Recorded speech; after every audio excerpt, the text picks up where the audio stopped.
Hi. Well, let me begin with two recent events, both of them widely publicized. The first has to do with the famous Salman Rushdie case.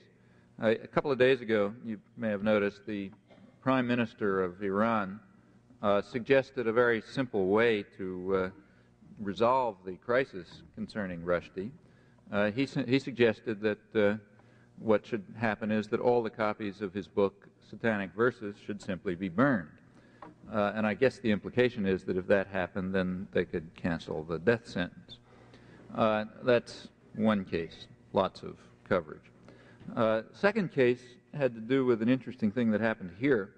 There was what some people are calling a mega merger of two media giants, Time Incorporated and Warner Communications Incorporated, each of them huge conglomerates, and coming together, they formed apparently the world's biggest media empire.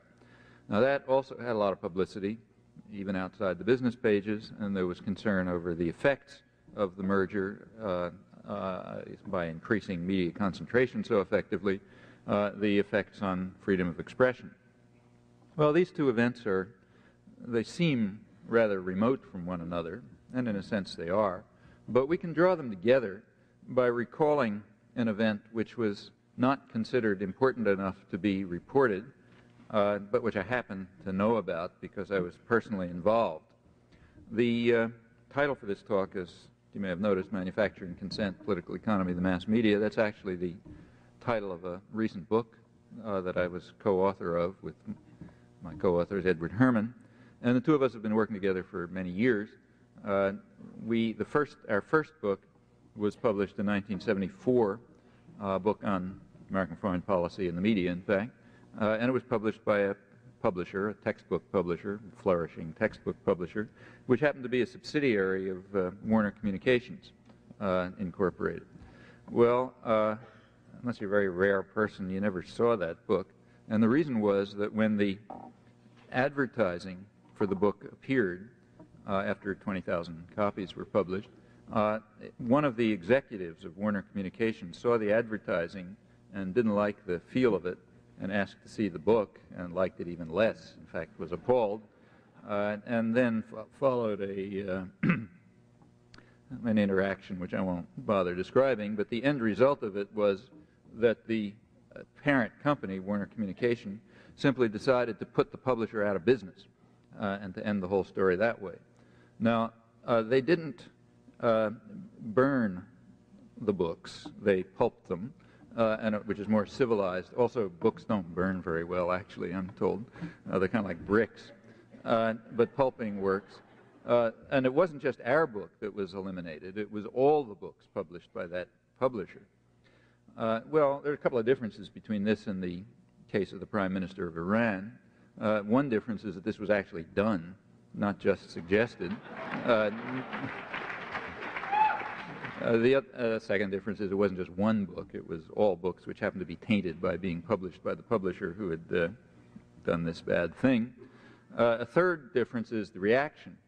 The reaction in the case of the Warner Communications putting the publisher out of business to prevent them from publishing our book, the reaction to that was zero, not because it wasn't known, it just was not considered of any significance, whereas the Rushdie affair, of course, has had a huge furor, as it should, and the Prime Minister's proposal was greeted with ridicule and contempt as a demonstration of what you can expect from these barbarous people.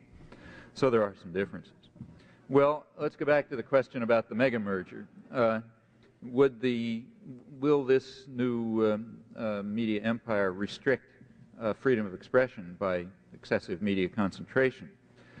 Possibly, but the marginal difference is slight, given what already exists, as is perhaps illustrated by this case. This is incidentally not the only case, far from the only case, which illustrates how hypocritical and cynical the reaction to the Rushdie affair is. The reaction is legitimate, but we can ask the question whether it's principled or not. And if we look, I think we find that it's not. Well, actually, this whole story that I've just told is kind of misleading.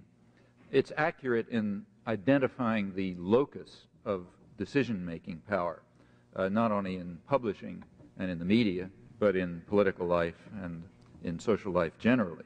In that respect, it's accurate. But it's very misleading with regard to how that power is typically exercised. This is a very unusual case. I wouldn't want to suggest that this is what happens typically. It's usually much more subtle than this, but no less effective. And now I'm going to come back to some of the more subtle ways and the reasons for them.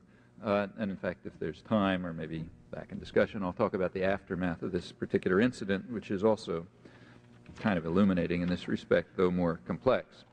Well, with that much as background, let me turn to the main topic, manufacturing consent, a topic, and thought control and indoctrination and so on. Now, and I want to discuss how this relates to the media. Now, there is a standard view about the media and the way they function. The standard view is expressed, for example, by Supreme Court Justice Powell when he describes what he calls the crucial role of the media in affecting the societal purpose of the First Amendment, that is, enabling the public to assert meaningful control over the political process. So the idea is this is kind of an instrumental defense of the First Amendment. The value to be achieved is the democratic process, and for the democratic process to function, it's necessary for the public to have free access, open access to relevant information and opinion, and a wide range of opinion, and it's the job of the media to ensure that, and the First Amendment has the instrumental function of guaranteeing that this is served, and the media then do it. That's the standard view. And notice it has a kind of a descriptive component and also a normative component. It says this is what the media ought to be like, and this is what they are like.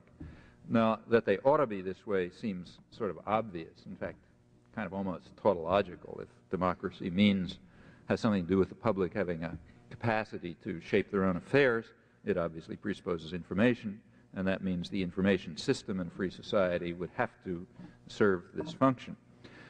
Since it seems so obvious, it's worth bearing in mind that there is a contrary view, and in fact the contrary view is very widely held. In fact, I wouldn't be surprised if the contrary view is the dominant view among people over the last couple of centuries who have thought about liberal democracy and freedom and how it ought to function. In any event, it's certainly a major position. This contrary view can be traced back to the origins of modern democracy in the 17th century English Revolution, when for the first time there was a challenge to the right of authority, whether it was the gentry or the king or whatever, and there was actually the beginnings of a real radical democratic movement with a commitment on the part of the people involved, who were very widespread in England, to public involvement and control over affairs. They didn't want to be ruled by the king, and they didn't want to be ruled by Parliament. They wanted to run their own affairs. And they were defeated. The radical Democrats were defeated, but not before doing some important things which had a lasting effect. Well, what I'm interested now is the reaction to this. The reaction to the first efforts at popular democracy, radical democracy you might call it, were a good deal of fear and concern. One historian of the time, Clement Walker, warned that these guys who were putting out pamphlets on their little printing presses and distributing them and agitating in the army and telling people how the system really worked, were having an extremely dangerous effect. They were revealing the mysteries of government. And he said that's dangerous because it will, I'm quoting him, it will make people so curious and so arrogant that they will never find humility enough to submit to a civil rule. And that's a problem. John Locke, a couple of years later, explained what the problem was. He said day laborers and tradesmen, the spinsters and the dairymaids, must be told what to believe. The greater part cannot know, and therefore they must believe. And of course someone must tell them what to believe. Now, there's a modern version of that, and of course he didn't just mean those categories, he meant the general public. There's a modern version of that. This goes all the way up to the modern times. It's discussed in the American Revolution and all the way through to the modern period, but let's just come up to the contemporary period. Now, in the modern period, you get a much more sophisticated development of these ideas. So, for example, Reinhold Niebuhr, who's a much respected moralist and commentator on world affairs, he wrote that rationality belongs to the cool observers, but because of the stupidity of the average man, he follows not reason but faith.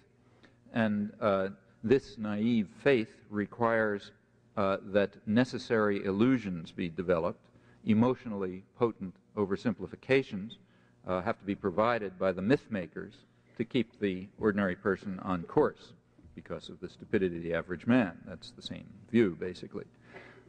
Walter Lippmann, who was the dean of American journalists, is the man who invented the phrase manufacture of consent. He described the manufacture of consent as a self-conscious art and a regular organ of popular government. This, he said, is quite important. This is a revolution in the practice of democracy. And he thought it was a worthwhile revolution. The reason is, again, the stupidity of the average man. The common interests, he said, very largely elude public opinion entirely, and they can be managed only by a specialized class whose personal interests reach beyond the locality. That's Niebuhr's cool observers. You can guess who's part of them. The person who pronounces these views is always part of that group. It's the others who aren't. This is in Walter Lippmann's book, Public Opinion, which appeared shortly after World War I, and the timing is important. World War I was a period in which the liberal intellectuals, John Dewey's circle primarily, were quite impressed with themselves for their success, as they described in their own words, for their success in having imposed their will upon a reluctant or indifferent majority. Now, there was a problem in World War I. The problem was that the population was, as usual, pacifistic and didn't see any particular reason in going out and killing Germans and getting killed. If the Europeans want to do that, that's their business. And in fact, Woodrow Wilson won the 1916 election on a mandate which was peace without victory. That's how he got elected. And not surprisingly, he interpreted that as meaning victory without peace. And the problem was to get this reluctant and indifferent majority and get them to be to create emotionally potent oversimplifications and necessary illusions so that they would then be properly jingoistic and support this great cause. And the liberal intellectuals were convinced that they were the ones who had primarily succeeded in doing this, and they thought it was a very good task for obvious reasons. And in fact, they probably had some role, whether they had as much role as they think you could question, but some role. They used all sorts of necessary illusions. For example, fabrications about Hun atrocities, Belgian babies with their arms torn off, and all sorts of things that were concocted by the British Foreign Service and fed to the educated classes in the United States, who picked them up and were quite enthusiastic about them and distributed them. They used such devices as what they called historical engineering. There was a phrase proposed by Frederick Paxson, an American historian, who was the founder of a group called the National Board for Historical Service. That was a group of historians who got together to serve the state by explaining the issues of the war that we might better win it. That's historical engineering. The Wilson administration established the country's, I think, first official propaganda agency. It's called the Creel Commission, which was dedicated to convincing this reluctant or indifferent majority that they'd better be properly enthusiastic about the war that they were opposed to. That had some institutional consequences. In fact, there were a number of institutional consequences to this whole period. One was the institution of the National Political Police, the FBI, which has been dedicated to thought control and repression of freedom ever since. That's its primary activity. And another development, institutional development, was the enormous growth of the public relations industry. A lot of people learned lessons from the capacity to control the public mind, as they put it, slogan of the public relations industry. One of the people who came out of the Creel Commission was a man named Edward Bernays, who became the patron saint of the public relations industry. That's a big, substantial industry, which is actually an American creation, though it's since spread throughout other parts of the world. It's dedicated to controlling the public mind, again, quoting its publications, to educate the American people about the economic facts of life, to ensure a favorable climate for business, and, of course, a proper understanding of the common interests. Bernays developed the concept of engineering of consent, which he said is the essence of democracy. And of course, didn't bother saying that there are only some groups who are in a position to carry out the engineering of consent, those who have the power and the resources.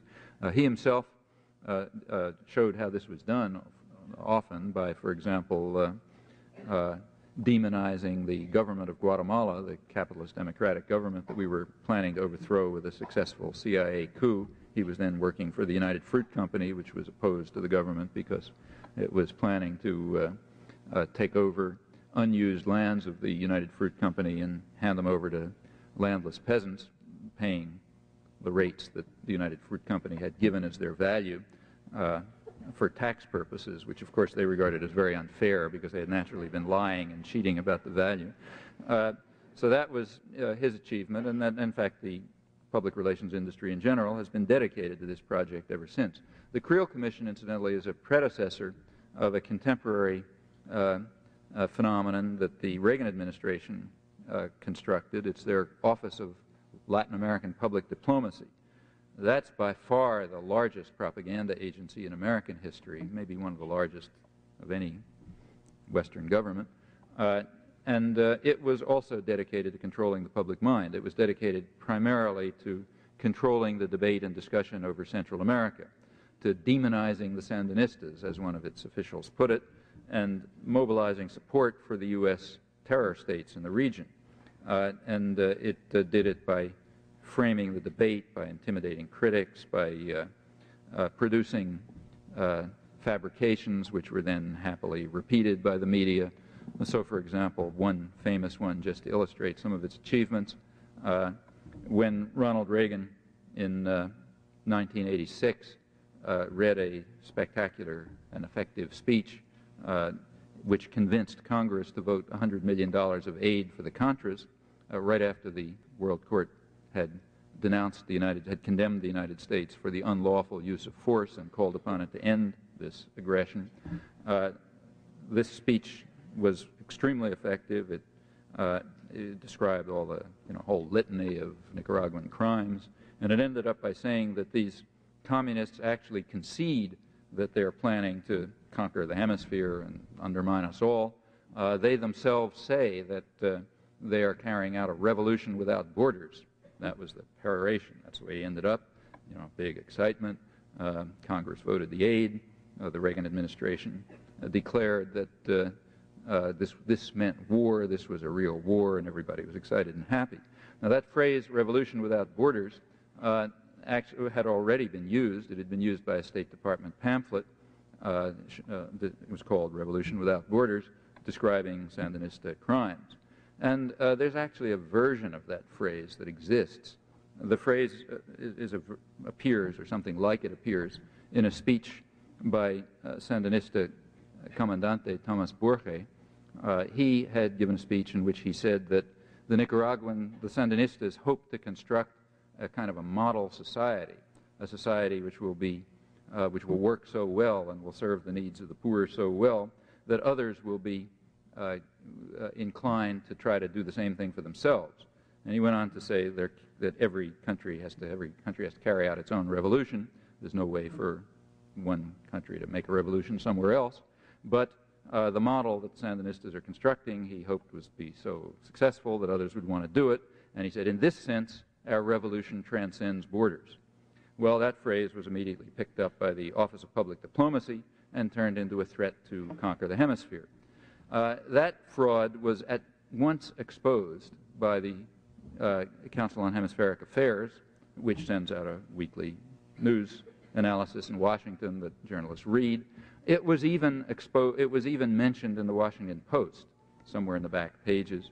They noted that the phrase "revolution without borders" was not exactly what he had said. In fact, sort of nothing to do with the opposite of what he had said. But that didn't make any difference.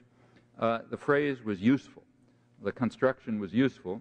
And since then, the media, and when the State Department document came out, there was no criticism of it. When Reagan made the speech, nobody pointed out that this was a fabrication. Even the Washington Post, which had exposed it, referred to the Sandinista Revolution Without Borders. The media have repeated this over and over again. Look, they say themselves that they're going to have a revolution without borders and so on. Well, that's the kind of thing that's done by an effective propaganda agency, of course, if the media are willing to go along, because it wasn't very hard to figure out that this was an incredible fraud. Well, that's the kind of thing that was done. All of these operations were completely illegal. There was a congressional report done on them, General GAO report, which pointed out that, of course, they were illegal. They were run out of the National Security Council and not allowed to propagandize Americans. But it was very successful. When this was exposed during the Iran-Contra hearings, one top administration official described the activities of the Office of Public Diplomacy as one of their really great achievements. It was, he said, a spectacular success. He described it as the kind of operation that you carry out in enemy territory. And that's quite an appropriate phrase. I think the phrase expresses exactly the way in which the public is viewed by people with power. It's an enemy. It's a domestic enemy, and you got to keep it under control. And you have to make sure that the mysteries are not revealed so that the people don't become so curious and arrogant that they refuse to submit to a civil rule, to put it in 17th century terms. And to control that domestic enemy, propaganda and fabrications and so on are important, and that's what the public relations industry is for corporate purposes, and what the media are for if they properly serve the state. Well, that's, notice again, we have a view that says the media should not function the way the standard rhetoric claims. There's also an academic twist to this. It's come closer to home. If you go back to the International Encyclopedia of Social Sciences, published in 1933, days when people were a little more open and honest in what they said, there's an article on propaganda, and it's well worth reading. There's an entry under propaganda. The entry is written by a leading, maybe the leading American political scientist, Harold Lasswell, who was very influential, particularly in this area, communications and so on. And in this entry in the International Encyclopedia on propaganda, he says, we should not succumb to democratic dogmatisms about men being the best judges of their own interests. They are not. He said, even with the rise of mass education, doesn't mean that people can judge their own interests. They can't. The best judges of their interests are elites, the specialized class, the cool observers, the people who have rationality, and therefore they must be granted the means to impose their will, notice, for the common good, because, again, well, he says, because of the ignorance and superstition of the masses, he said it's necessary to have a whole new technique of control, largely through propaganda. Propaganda, he says, we shouldn't have a negative connotation about it. It's neutral. Propaganda, he says, is as neutral as a pump handle. You can use it for good, you can use it for bad. Since we're good people, obviously, that's sort of true by definition. We'll use it for good purposes, and there should be no negative connotations about that. In fact, it's moral to use it, because that's the only way that you can save the ignorant and stupid masses of the population from their own errors. You don't let a 3-year-old run across the street, and you don't let ordinary people make their own decisions. You have to control them. And why do you need propaganda? Well, he explains that.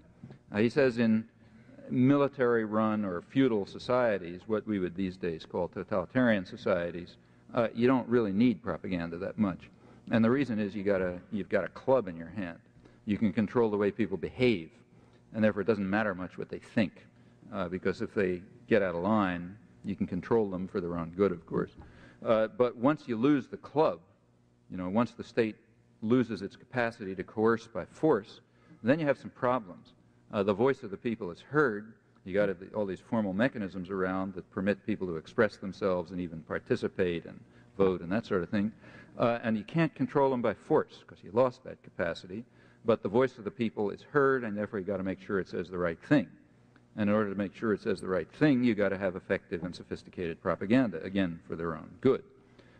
So as a society becomes more free, That is, there's less capacity to coerce. It simply needs more sophisticated indoctrination and propaganda for the public good. The similarity between this and Leninist ideology is very striking. According to Leninist ideology, the cool observers, the radical intelligentsia, will be the vanguard who will lead the stupid and ignorant masses onto, communist utopia, because they're too stupid to work it out by themselves. And in fact, there's been a very easy transition over these years between one and the other position. It's very striking that continually people move from one position to the other very easily. And I think the reason for the ease is partly because they're sort of the same position. So you can be either a Marxist-Leninist commissar, or you can be somebody celebrating the magnificence of state capitalism, and you can serve those guys. It's more or less the same position. You pick one or the other depending on your estimate of where power is, and that can change. And in fact, the mainstream of the intelligentsia, I think, over the last, say, through this century, have tended to be in one or the other camp. Either there's strong appeal of Marxism-Leninism to the intelligentsia for obvious reasons. I don't have to bother saying. And there's the same appeal of these doctrines to the intelligentsia because it puts them in the position of having a justified role as ideological managers in the service of real power, corporate and state power, for the public good, of course. So you naturally are tempted to one or the other position. Well, going on to the post-Second World War period, the same ideas continue to be expressed. For example, in 1948, when it was again necessary to drive the reluctant and indifferent majority to a new war fever. Remember, 1948, the war was over, everybody was pacifistic, they wanted to go home and buy refrigerators and so on, and they didn't want any more wars, they wanted to demobilize, we were done with that stuff.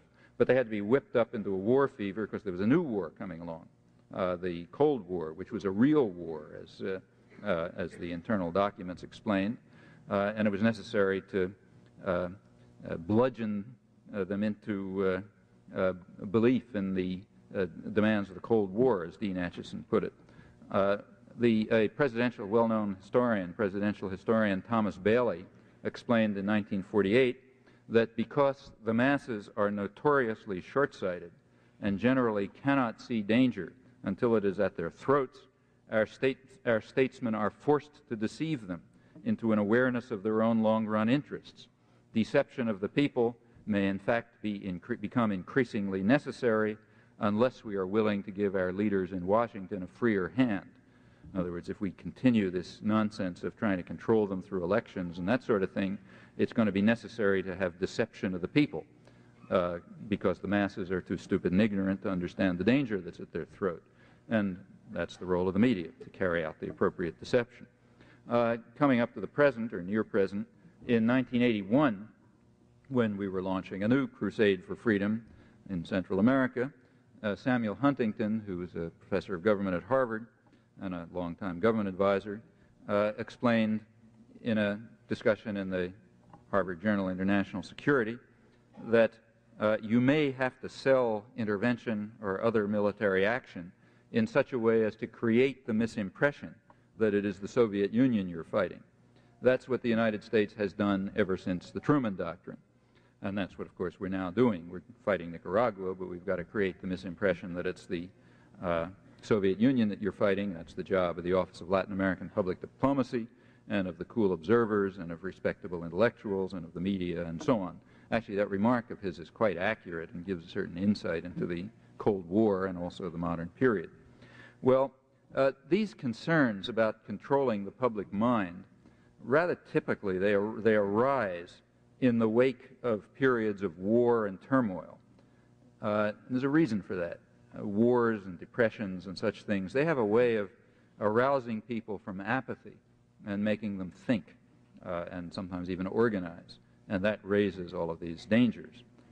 So, for example, Woodrow Wilson's Red Scare, a very harsh and effective repression, immediately followed World War I, and that's when you get this revolution in the art of democracy about the need for manufacture of consent, and you get the FBI to really do the job properly by force if necessary, as they did.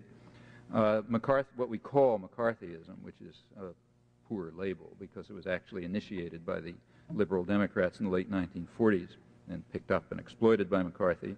But what we call McCarthyism was a similar effort to overcome the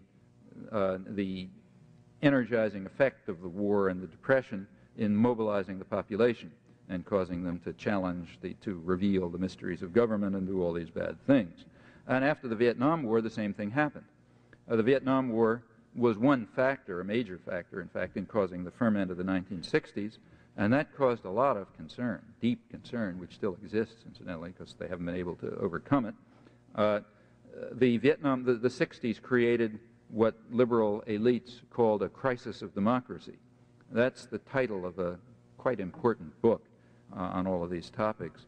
The first, and in fact only book-length publication of the Trilateral Commission, published in 1975, called The Crisis of Democracy. It's about the problem of governability of democracies. And there was a problem of the governability of democracies because people were getting out of hand. The domestic enemy was getting out of control, and something had to be done about it. The Trilateral Commission puts together liberal corporate and state elites from the three major centers of state capitalism: Western Europe, the United States, and Japan. That's why the Trilateral. And it is the liberal elites. This is the group around Jimmy Carter. It's where he came from, in fact, and virtually all of his cabinet and top advisors. It's that segment of opinion. The American rapporteur, the guy who gave the report for the United States, was again Samuel Huntington, and he pointed out that Truman had been able to govern the country with the cooperation of a relatively small number of Wall Street lawyers and bankers. Then there was no crisis of democracy. That's the way things were supposed to be. Incidentally, this kind of vulgar Marxist rhetoric is not untypical of internal documents in the government or in the business press and so on, and this was intended to be an internal document. They didn't really expect people to read it, but it's worth reading. I'm sure the library has it. They should. But now this crisis of democracy had erupted. What had happened was during the 1960s, all sorts of segments of the population that are normally apathetic and passive and obedient and don't get in the way suddenly began to become organized and vocal and raise questions and press their demands in the political arena. And that caused an overload. It caused a crisis of democracy. You couldn't just govern the country with a few Wall Street lawyers and bankers any longer. You had all these other pressures coming from the general population, and that's a problem, and we got to overcome the problem. And the way to overcome the problem, they said, all three, the whole group, is to introduce more moderation in democracy to mitigate the excess of democracy. That means, in short, to return the general population to their apathy and passivity and the obedience which becomes them. That's the stupid and ignorant masses have to be kept out of trouble. And when you get these crises of democracy, you've got to restore the norm that we had before. Well, that's a view that goes right back to the origins of the Republic. If you read the sayings of the Founding Fathers, you will discover that that was essentially their view as well. They also regarded the public as a dangerous threat. The way the country ought to be organized, as John Jay put it, the president of the Constitutional Convention and the first Supreme Court, Chief Justice of the Supreme Court, one of his favorite maxims, according to his biographer, was that those who own the country ought to govern it. And if they can't govern it by force, they got to govern it another way, and that ultimately requires deception, propaganda, indoctrination, the manufacture of consent. Well, let me summarize. There's a standard view, rhetorical view. The standard view in rhetoric is basically that of Justice Powell. The public ought to exert meaningful control over the political process, and it's the role of the media to allow them to do it. That's the rhetoric. There's a contrary view, which is that the public is a dangerous enemy, and it has to be controlled for its own good. And that contrary view is very widely held. In fact, I wouldn't be surprised if it's the dominant view among sophisticated commentators on political theory going back to the 17th century, democratic commentators. So we got these two views counterposed. Well, with regard to the media, turning to the media, the standard view is, again, the one I just described by Justice Powell. The media have to serve, if they're going to serve the societal purpose of the First Amendment, they have to be free and open and so on. And then the descriptive part of that is that that's exactly what they do. That view is expressed, for example, by Judge Gerfine in an important case where he permitted the New York Times to publish the Pentagon Papers in 1971 or 2. Gerfine's decision says that we have a cantankerous press, an obstinate press, a ubiquitous press, and it must be suffered by those in authority in order to preserve the even greater values of freedom of expression and the right of the people to know. So granted, the press is a nuisance, but it's important to allow it to maintain its adversarial and cantankerous ways because it's even, it serves an even higher purpose. Well, at that point, we begin to have a debate. The debate is between the people who say that the media are cantankerous and adversarial and so on, and they've gone too far. We got to do something to control them and constrain them. In fact, the Trilateral Commission liberals also suggested that. They said the media have gone much too far in their adversarial ways, and we have to, if they can't regulate themselves, probably the government will have to step in and regulate them. That's on the liberal side. On the reactionary side, of course, it's much harder. Harsher ideas come along. So you have that. The one side says that we've got to curb the press; they're too cantankerous, and then you've got the spokesman for free speech, Judge Gerfine, and so on. They say, no, we agree they're pretty bad, but you've got to allow them to do this because of the higher purposes. Well, that's the debate. And if you look over, there is a good deal of discussion of the media, and that's the way it's framed. Assumption, the media are adversarial, cantankerous, independent, and maybe even so much that they're threatening democracy. And then comes the question, should we let them get away with it, or should we curb them? And the advocates of free speech say, sorry, you got to let them get away with it. And the others say, no, there's other values that are more important, like the governability of the country and so on, so we got to stop them. Well, outside the spectrum of debate, there's another view. The other view says that the factual assumption is wrong. The factual assumption is taken for granted, not even argued, is just wrong. According to this alternative view, the media do fulfill a societal purpose, but it's quite a different one. The societal purpose is exactly what is advocated by the elite view that I've described. The society inculcate and defend the economic and social and political agenda of particular sectors, privileged groups that dominate the domestic society, those that own the society and therefore ought to govern it. And they do this in all kinds of ways. They do it by selection of topics, by distribution of concerns, by the way they frame issues, by the way they filter information, by the way they tell lies, like about Revolutions Without Borders, by emphasis and tone, all sorts of ways, the most crucial of which is just the bounding of debate. What they do is say, here's the spectrum of permissible debate, and within that you can have a great controversy, but you can't go outside it. The right wing continually claims that the press has a liberal bias. And there's some truth to that, but they don't understand what it means. The liberal bias is extremely important in a system of in a sophisticated system of propaganda. In fact, there ought to be a liberal bias. The liberal bias says, thus far and no further. I'm as far as you can go, and look how liberal I am. And of course, it turns out that I accept without question all the presuppositions of the propaganda system. Notice that that's a beautiful type of system. You don't ever express the propaganda. That's vulgar and too easy to penetrate. You just presuppose it. Unless you accept the presuppositions, you're not part of the discussion. And the presuppositions are instilled not by beating you over the head with them, but just by making them the foundation of discussion. You don't accept them, you're not in the discussion. So in the case of, say, the Vietnam War, which was, a major topic of debate, if you look over the media, there was a big debate over the Vietnam War. There were the hawks who said that if we continue to fight harder and we're more violent and so on and so forth, then we can achieve the noble end of defending South Vietnam and the free people of South Vietnam from communism. And then there were the doves who said it's probably not going to work, and it's probably not going to be it's going to be too bloody, and it's going to cost us too much, and therefore we're not going to be able to achieve the noble end of defending the people of South Vietnam from communism. Now again, there's another view, and that is that we were attacking South Vietnam. That other view has the merit of being true, obviously true, but it was inexpressible. That's outside the spectrum of debate. You can enter the debate only if you accept the assumption.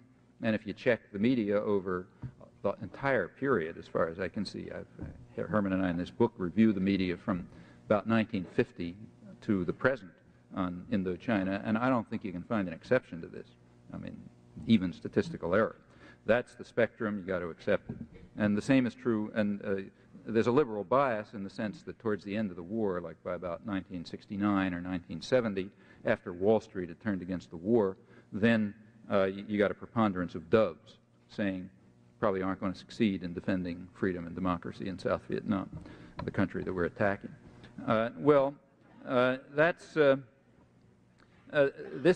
This conception of the media, which notice challenges the factual assumptions of the entire debate, that says that the media function in the way that Herman and I called the propaganda model in this same book. They function in accord with the propaganda model. Now, propaganda sounds like a bad word, but remember that in more honest days, like in the International Encyclopedia of Social Science, propaganda was considered a perfectly good word, and in fact something that we ought to have more of it, because it's needed for the reasons that Lasswell explained. Well, notice that the propaganda model has lots of predictions. It predicts the way the media are going to behave, and you can test those predictions, but it also has a prediction that's kind of reflexive about the propaganda model itself. It predicts that the propaganda model can't be taken seriously. And there's a reason for that if you think it through. The propaganda model states that the debate has got to be within assumptions that are serviceable to powerful interests. And the propaganda model challenges those assumptions, so therefore it's got to be out of the debate. Okay? That prediction is incidentally very well confirmed. It is outside the debate. So that's one bit of positive evidence for the propaganda model. Notice incidentally that this model has a kind of a disconcerting feature to it, if you think about it. Obviously the claims of the propaganda model are either valid or invalid. If they're invalid, we can dismiss them. If they're valid, we have to dismiss them. Right? So one way or another, you can be sure that this model isn't going to be discussed. And that's, in fact, true. Well, now the basic questions from this point on are factual. Is the factual assumption that bounds the debate correct, or is it wrong? That's a factual assumption, and you can study it. And the real topic, the topic that ought to be investigated is that. Now, there isn't time to do that now, so I'll just make a couple of comments about it and give a few illustrations. 3 comments first. First, notice that the propaganda model has a number of features. One feature that it has is that it's advocated by elites. That is, it conforms with the normative opinion, the proposal that the public is dangerous. You got to ensure that they don't get out of control. They have to be controlled by deception and propaganda, since you don't have the means to do it by force. And the propaganda model simply says, well, yeah, they work the way elites say they ought to work. So one point about the propaganda model is that, in fact, it has elite advocacy. A second point about the propaganda model is that it's got a kind of prior plausibility. In fact, it's almost natural on completely uncontroversial assumptions. If you look at the structure of the society, you'd almost predict the propaganda model without even looking at the facts. Why is that true? Well, simply ask yourself what the major media are. Now, the way the media work, there are some media which kind of set the agenda, the most important ones, like the New York Times and the Washington Post, the big national media. They set the agenda. If the government wants a story to get into television that evening, what it does is leak it to get into the front page of the Washington Post and the New York Times on the assumption that television will pick it up and say, okay, that's important, so we'll give it the front news. The same is true of national television. It sets the agenda that makes people think. The New York Times front page is sent over the wire services the afternoon of the day before. There's a thing, if you read you look at that stuff that's ground out of the AP wire, you'll notice around 4 o'clock comes something that says, the New York Times front page tomorrow is going to look like so-and-so. Well, if you're an editor of a journal in some small town, you read it and you say, oh, that's what the important news is. and you frame your own reporting that way. Now, it's not 100%, but there is a kind of an agenda-setting media.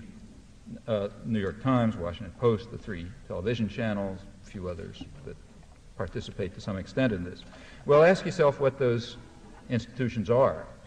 Answer, those institutions are, first of all, major corporations, some of the biggest corporations in the country.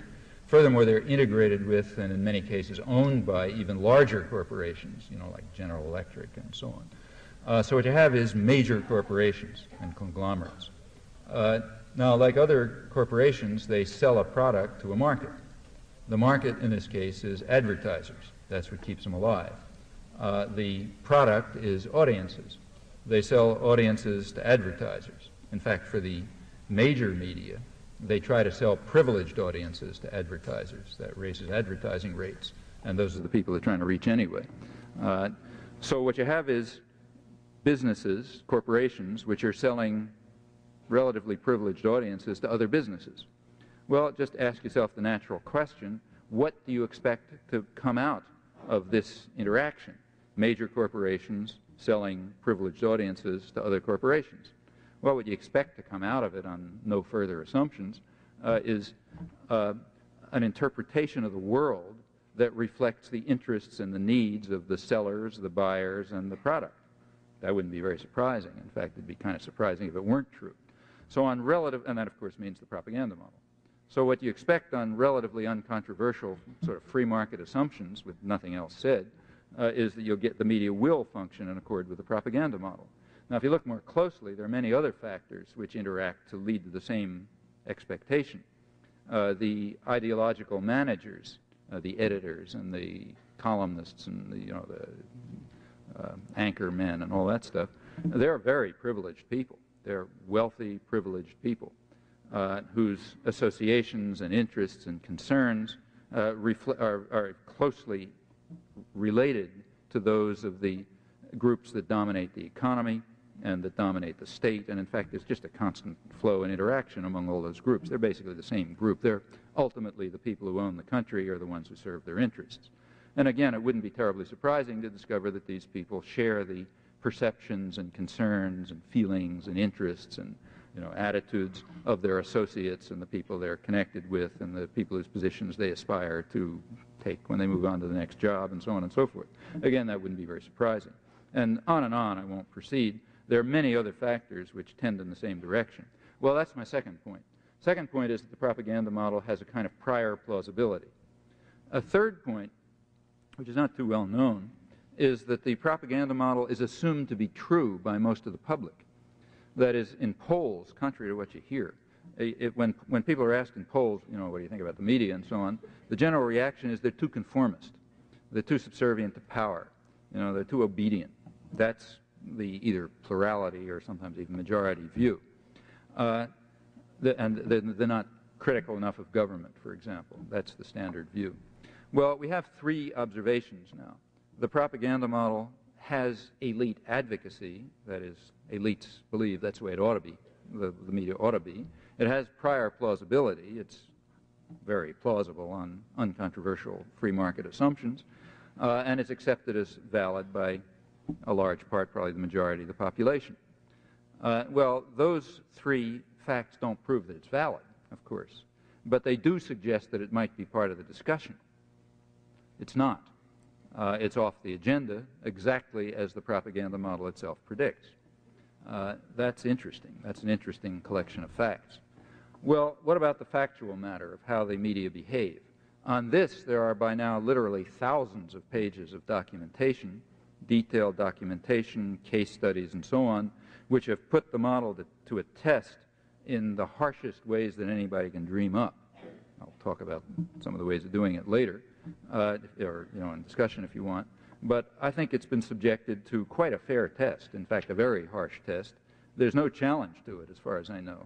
If there is, I've missed it.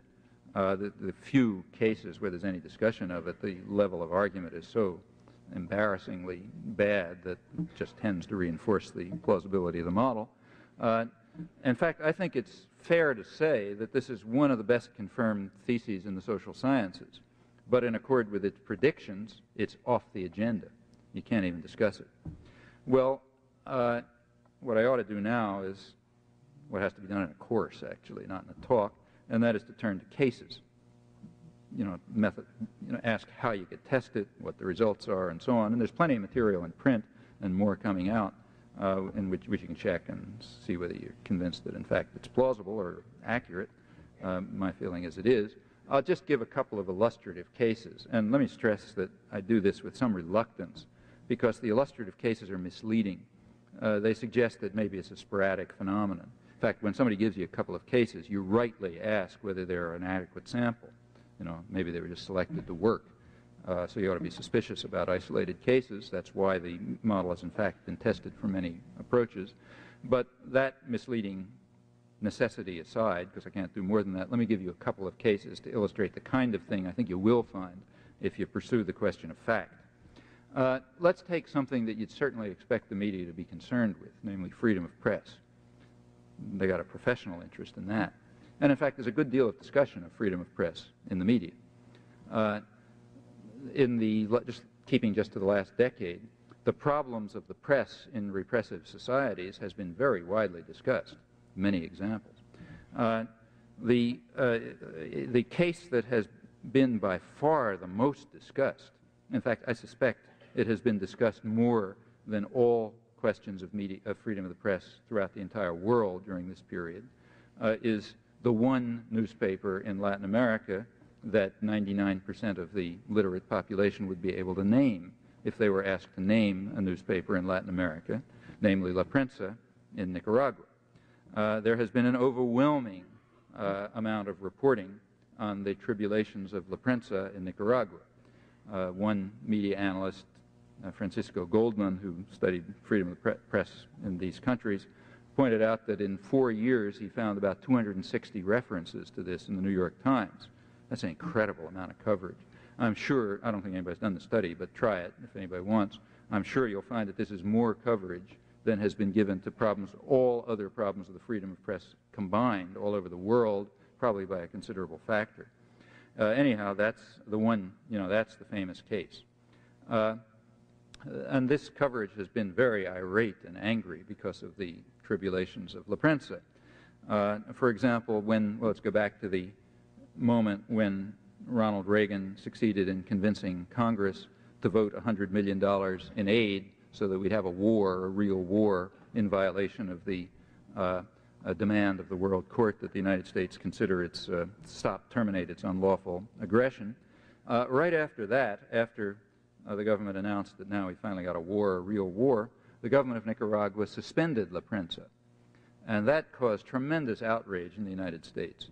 There's a distinguished group of journalism fellows at Harvard, the Nieman Foundation, and they immediately gave their award for the year to Violeta Chamorro, the editor of La Prensa, to express their solidarity with her in this moment of crisis and to show how deeply committed they are to freedom of the press. The Washington Post had an editorial right after that called Newspaper of Valor, in which they said Violeta Chamorro should receive 10 awards, not 1 award. The New York Review of Books had an article by left liberal correspondent Murray Kempton appealing to people to contribute funds to keep La Prensa alive during this period. Those funds could then be added on to the CIA subvention that had kept the journal going since the Carter administration in 1979, right after the Sandinista revolution succeeded. And in fact, in general, there was great frenzy and hysteria about this terrible attack on freedom of the press. Well, let's look a little more closely.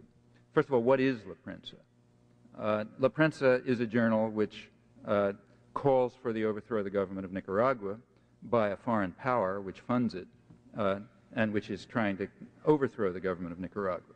It's an interesting fact. You might check the history of the West to see whether there's ever been any such thing. For example, you might ask whether a major newspaper in the United States, the wealthiest newspaper in the United States, was funded by the Nazis in 1943, calling for the overthrow of the government of the United States. And you might ask yourself, what would have happened if that was possible? Well, you can get the answer very quickly. Even tiny little newspapers which weren't funded by anybody and that raised questions about conscientious objection and so on, they were censored and controlled and suppressed and so on. During the First World War, it was even more vicious. We even actually put a presidential candidate in jail for 10 years after the First World War because he had declared opposition to the draft. In fact, there's nothing comparable to this in the history of the West, or in world history altogether. Now, La Prensa is described in the United States as the journal that opposed Somoza. In fact, there was a journal called La Prensa which did oppose the Somoza regime courageously. Its editor was in fact murdered, and it had the same name as this journal, La Prensa, and it's described as the same journal. But is that true? Well, it's a little tricky at this point. It certainly has the same name. In 1980, the owners of La Prensa decided to convert the journal into a journal dedicated to the overthrow of the government.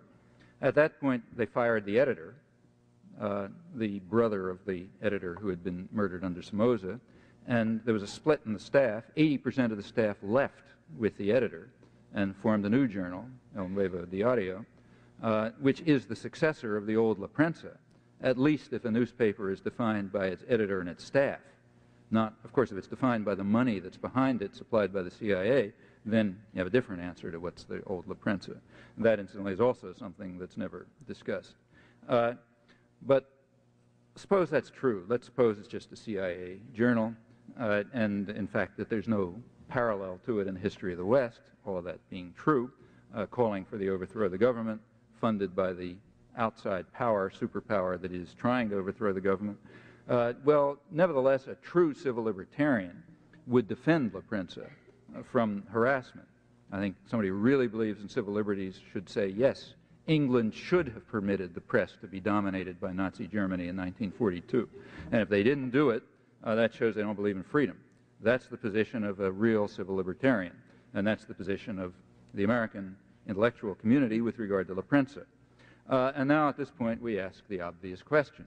Is this passionate commitment to freedom of the press based on libertarian enthusiasms and passions, or is it based on service to the state?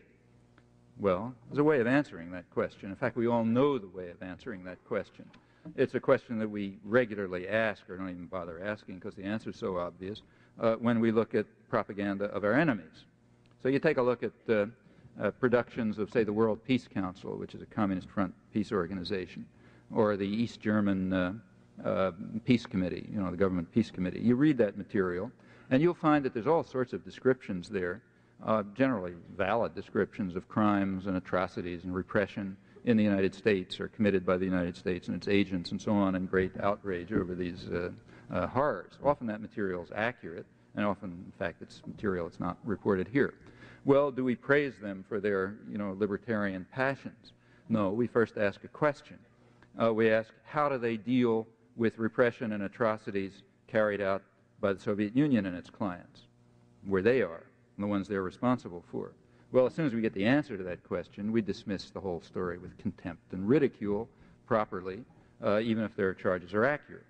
That's a fair test, and we ought to have the honesty to apply the same test to ourselves, so let's do it. We now ask the same question about the defenders of liberty of press in the case of La Prensa. The New York Times, the Washington Post, the New York Review of Books, the Educated Community, and so on, the Neiman Fellows, and so on. Now, how do we test that? Well, we look at, same test, we look at cases of repression of freedom of the press in our domains, and we ask how they've reacted. And there are many such cases, very close by, in fact. So take El Salvador. El Salvador had independent newspapers at one time. It doesn't have them any longer. These were not newspapers funded by a foreign power trying to overthrow the government of El Salvador. They were not newspapers supporting the guerrillas. In fact, they were mildly liberal newspapers calling for mild reforms, like land reform and things like that, raising questions about the concentration of land and so on. Those newspapers don't exist any longer. They were not censored. They were not harassed. Rather, another technique was used by the government that we installed, trained, directed, and armed. The technique was, in the case of one newspaper, the security forces picked up an editor and a photojournalist in a San Salvador restaurant, took them outside, cut them to pieces with machetes, and left them in a ditch. The owner then fled. That took care of one newspaper without censorship. The second newspaper, it took a couple of bombing attempts, 3 assassination attempts. Finally, the military that we trained, support, and arm surrounded the premises of the newspaper, entered it, smashed the place up. At that point, the editor fled. That took care of the second newspaper. So that's the end of the free press in El Salvador. Well, now we ask the question, how did the American press respond to this? Well, that was actually investigated by FAIR, Fairness and Accuracy in Reporting, the media monitoring organization. They checked 8 years of the New York Times to see what had been said about this. Well, it turns out there was not one word in the news columns of the New York Times about this. I checked the editorials. There was not one phrase in the editorials about this. In fact, the only reference to these two things in the New York Times was that the editor of one of the journals who fled was allowed an op-ed in which he described what had happened. Now, that's important because it means all the civil libertarians knew about it, the ones who read the New York Times, like the Neiman Fellows and the editors of the New York Review and the editors of the New York Times. They all knew about it. It just wasn't important enough to report or to comment on. Well, that tells you where the commitment to freedom of the press is. Turn to the neighboring country of Guatemala. There, too, there was no censorship. They took care of freedom of the press by simply murdering about 50 journalists in the early 80s, including people, journalists murdered right when they were on radio and television announcing. Somehow that took care of freedom of the press without any censorship. Virtually no discussion, a few words here and there. Well, now this was the government supported enthusiastically. That government is supposed to now be a democracy. They had an election that we all proudly hail and so on. And after the democracy was established, one of the editors who had fled returned, this is last year, just a year ago, to try to open a small newspaper. Again, wasn't funded by a foreign power, wasn't calling for the overthrow of the government, nothing like that, just a small, very small, limited capital, sort of left liberal newspaper. La Época it was called. As soon as he came back to the country, the death squads, which are just adjuncts of the security forces, threatened him with death if he didn't leave the country. But he continued. He started up the newspaper. It ran a couple of issues. Then 15 armed men, surely from the security services, broke into the offices, firebombed them, destroyed the premises, kidnapped the night watchman.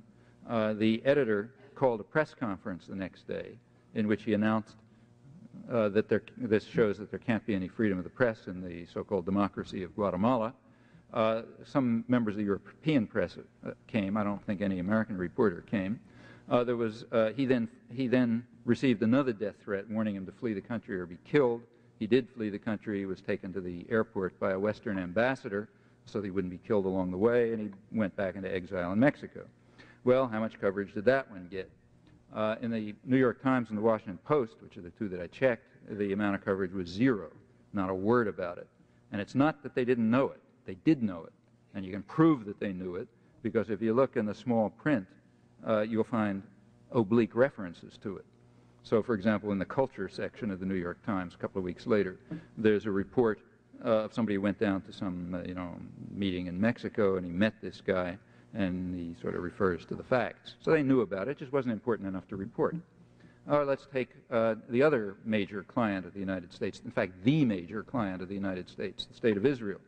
That's the major subsidized country of the United States. So you want to find out what American elites think about freedom of the press. Let's take a look at the way they react to freedom of the press in Israel.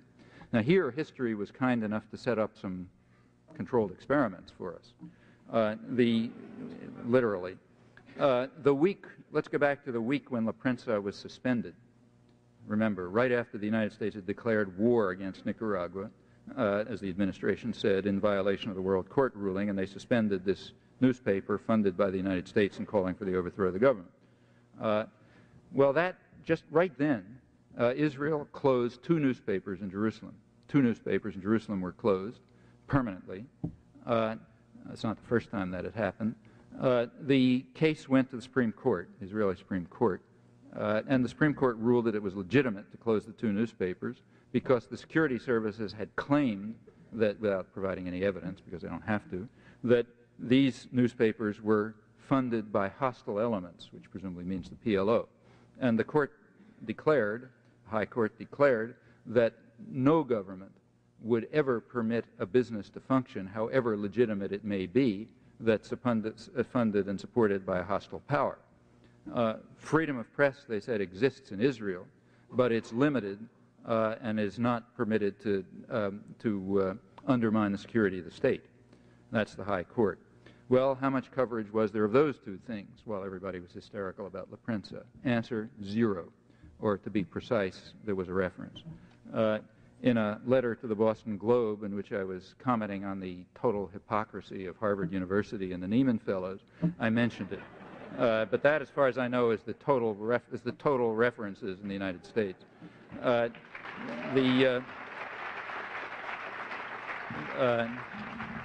Now, the week after the Central American Peace Accords went into operation, October 1987, La Prensa was opened again, and it returned to its task of calling for the overthrow of the government and so on and so on, identifying itself with the Contras and so on.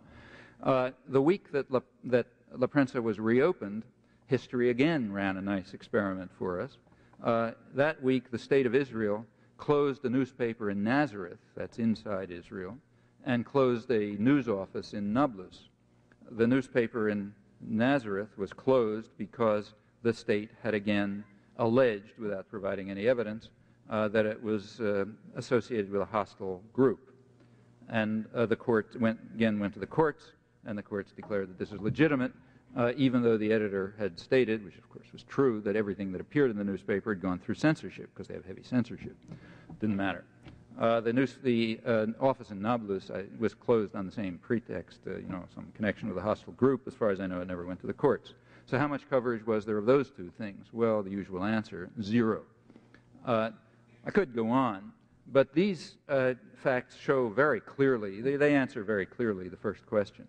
The concern over freedom of the press in Nicaragua is a total fraud. It does not have anything to do with concern for freedom of the press. It simply has to do with concern for serving the state. In fact, the number of people in the United States who believe in freedom of the press, and who, I don't mean ordinary, of the people who write about such topics or speak about them, the number who believe in freedom of the press, I think they could easily fit in somebody's living room, or maybe in a telephone booth, in fact. And they would include virtually nobody who's gotten hysterical on this topic or even mentioned it. Well, that's the kind of thing you'll discover if you look closely. I'll just give you one final example. When I talk about this topic, I like to use this morning's New York Times, and you can always find a perfectly good example there on the front page. But today, unfortunately, I got up at 5 o'clock in the morning in Eau Claire in a snowstorm and had to drive here, and I didn't have time to find the Times. So I'll have to use yesterday's. I apologize. Last one I've looked at. The lead story in the New York Times yesterday, major story on the right-hand side of the front page, is a story entitled, U.S. Envoy Urges Hondurans to Let the Contras Stay. And then comes as the Bush administration is trying to convince Honduras to let the Contras stay there. And it goes on, and you get down to the middle of the second page, the continuation page, and you find the following sentence. On its face, the administration proposal to keep the Contras in place would seem to be inconsistent with the spirit of the regional peace agreement, which calls for their relocation, but administration officials say there's no inconsistency. Okay. That is a forthright critique of the government. Well, let's look at the facts that lie behind that. It's not that the proposal seems to be inconsistent with the spirit of the regional peace agreement.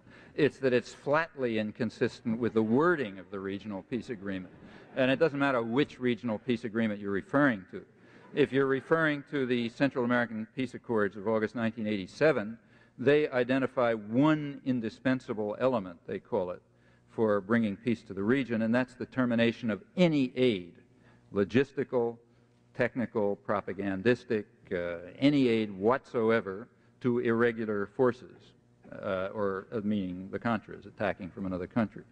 There was a more recent agreement just a couple of weeks ago in which the Central American presidents committed themselves, all 5 of them, to remove the Contras to work out plans for removing the Contras within 90 days. So this is not does not seem to be inconsistent with the spirit of the agreements.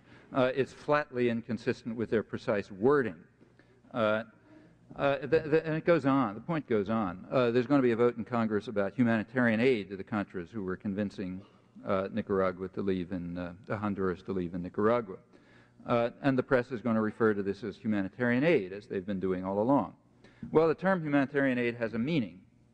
In fact, the meaning was made very precise by the World Court, the highest authority on such issues, in the very same judgment in which it condemned the United States for its aggression in Nicaragua. They defined humanitarian aid as aid which says to qualify as humanitarian aid must meet the hallowed purposes of the Red Cross, that is, must serve civilians in need and suffering, and furthermore, to qualify as humanitarian aid must be given to civilians on both sides of a conflict without discrimination. Otherwise, it just doesn't qualify as humanitarian aid.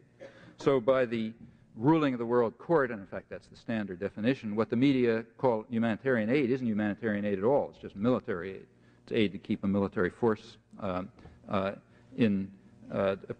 in so that they can continue to pose a threat to Nicaragua. I should add, incidentally, that it's very likely that the United States is sending military aid to Contras inside Nicaragua illegally from the Ilopango Air Base in San Salvador, exactly as we'd been doing all along.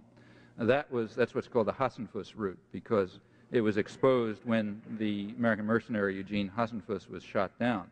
Now, that had been going on for years, and the media knew about it for years, and they weren't reporting it. The scandal came when they were forced to report what they had always known, and then some of the more honest of them admitted, yeah, we knew it all along, we weren't reporting it.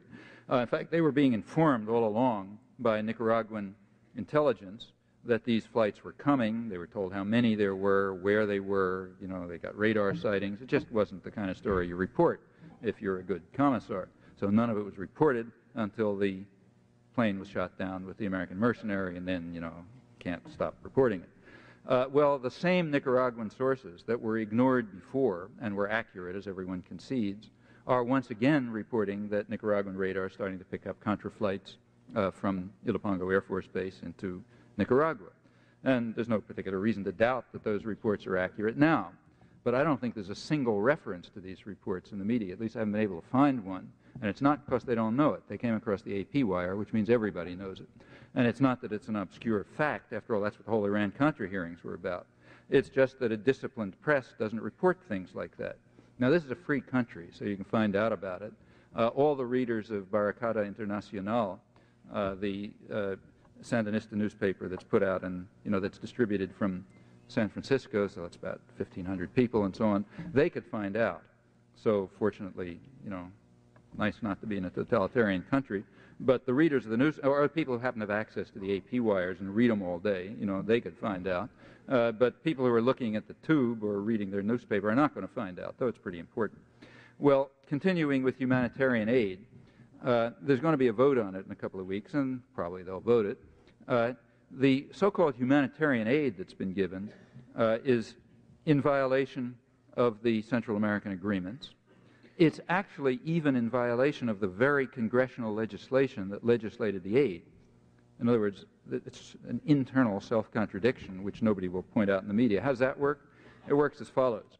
The congressional legislation last year to give humanitarian aid stipulated that that aid must be in accord with the Central American agreements and with the ceasefire agreement that had been just settled between the Contras and the government of Nicaragua. That's the legislation. Well, that ceasefire agreement is quite explicit about the point. It says aid may be given to Contras in designated ceasefire zones inside Nicaragua for the purpose of relocating them and reintegrating them into Nicaraguan society. Now, so that means according to the congressional legislation, that's the only aid we can give. Furthermore, it says that the aid has to be given by a neutral carrier. Well, Congress immediately voted to violate its own legislation that it had just passed by designating U.S. aid as the carrier. Now, by no stretch of the imagination is that neutral. In fact, I don't have to bother talking about that. That's a State Department affiliate, which has often functioned as a front for the CIA. Furthermore, the aid was to go to Contras in Honduras, not ceasefire zones inside Nicaragua, and to maintain them, not to assist in their relocation and reintegration in Nicaraguan society. So Congress at once voted to violate its own legislation. Furthermore, the same ceasefire agreements designated a responsible authority to determine how the agreements should be met. The authority was the Secretary General of the Organization of American States, Secretary General Suarez of the Organization of the American States. As soon as this happened, he wrote a letter to George Shultz condemning the United States for carrying out this violation of the ceasefire agreement, which in fact even violated the congressional legislation. None of this has ever been reported as far as I know. Try to find it somewhere. So even the fact that the responsible authority at once said the aid is illegal, even the fact that the congressional aid is violating even its own stipulations, let alone the ceasefire agreement and the regional peace accord, none of this is reported, and I'll make a prediction. When the issue comes up in a couple of weeks about renewing it, you're not going to find any of this reported again. Well, that's the kind of thing you find when you look, and you find it all over the place. In fact, I think you find it near universally. I mean, it'd be hard to find an exception to it. It's to be expected. That's the way you'd expect the media to function on pretty plausible assumptions. Let me return finally to the prediction of the propaganda model that I mentioned. However well confirmed it may be, it's not going to be part of the discussion. It's going to be outside the spectrum of discussion. Its very validity guarantees that for the reasons that I mentioned, and that conclusion again is quite well confirmed, and one can assume with reasonable confidence that that will continue to be the case.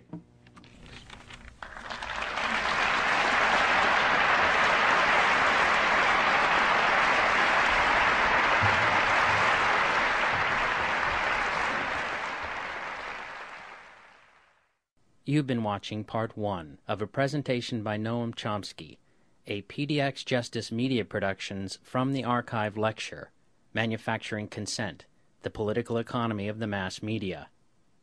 In a moment, we'll return to the question and answer session from this program. Noam Chomsky is a world-renowned linguist. He is Emeritus Professor of Linguistics and Philosophy at the Massachusetts Institute of Technology. He is co-author, along with Edward S. Herman, of the book by the same title, Manufacturing Consent, the Political Economy of the Mass Media, originally published in 1988 and reissued in 2002 with a new introduction. He is also co-author, again with Edward S. Herman, of the two-volume work, The Political Economy of Human Rights. Volume 1, The Washington Connection and Third World Fascism. And Volume 2, After the Cataclysm, Post-War Indochina and the Reconstruction of Imperial Ideology. Noam Chomsky's dozens of other books include The Fateful Triangle, The United States, Israel, and the Palestinians, The Culture of Terrorism, Turning the Tide, U.S. Intervention in Central America and the Struggle for Peace, The Chomsky Reader, and more recently, Hegemony or Survival, America's Quest for Global Dominance, and Failed States, The Abuse of Power and the Assault on Democracy. Several of his earlier collections of essays have recently been republished after being out of print for many years. These include At War with Asia, Essays on Indochina, For Reasons of State, American Power and the New Mandarins, and Peace in the Middle East, Reflections on Justice and Nationhood, now included in an expanded work, Middle East Illusions. To find out more about Noam Chomsky and his many works on linguistics, philosophy, and U.S. foreign policy, please visit his website at www.chomsky.info. And now we return to the question and answer session from Noam Chomsky's March 15, 1989 presentation, Manufacturing Consent, the Political Economy of the Mass Media. Tomorrow, 3 o'clock. Is there somebody standing at the mic? Why don't let's just make it mechanical. Start over there, then go over there, and then go up there, okay? And then we'll go around, okay? Professor I can't see. Chomsky, Yeah. I have listened with great interest to many of your theories considering political systems and the ideologies behind them. However, a number of statements which you have made in the past are of great concern to me. First and foremost among them is your claim that the Soviet Union is in fact a dungeon.